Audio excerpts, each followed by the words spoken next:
Grocery store ని కొనేసాను. మీ అందరి కోసం ఒక అదిరిపోయే సర్ప్రైజ్ ఉంది.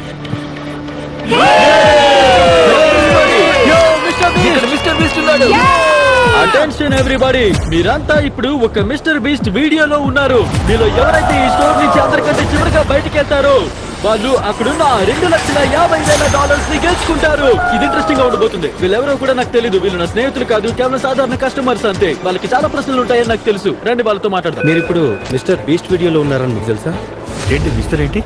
ఆ $5,000,000 కోసం మీరు ఎంతసేపు ఇక్కడ ఉండడానికి రెడీగా ఉన్నారు? నేను ఒక్కనే మిగిలే వరకు ఉంటాను. సంవత్సరం మొత్తం. ఎంత టైం అయినా పర్లేదు. అసలు ఎవరి మిస్టర్ బీస్ట్? కాలేజ్ అయిపోయింది కానీ మీకు ఉద్యోగం లేదు. జాబ్ లేదు. ఓ, ఇతను మామూలుడు కాదు. కానీ ఇక్కడ ఉన్న మిగతా వాళ్ళకి ఉద్యోగాలున్నాయి. నేను ఇప్పుడు వెళ్ళి డ్యూటీలో జాయిన్ అవ్వకపోతే నా జాబ్ పోయినట్లే.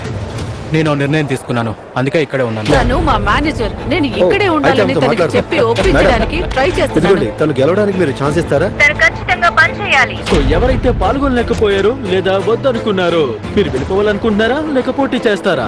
లేదు లేదు, నేను అసలు పోటీ చేయలేను. సరే అయితే మీ కార్ట్ నిండా సర్కిల్ వేసుకోండి, ఎందుకంటే ఇవన్నీ మీకు ఫ్రీ. ఓ మై గాడ్, ఈ ఫ్రీ సర్కిల్ తో పండగ చేసుకోండి. మొదటి వ్యక్తి వెళ్ళిపోయారు.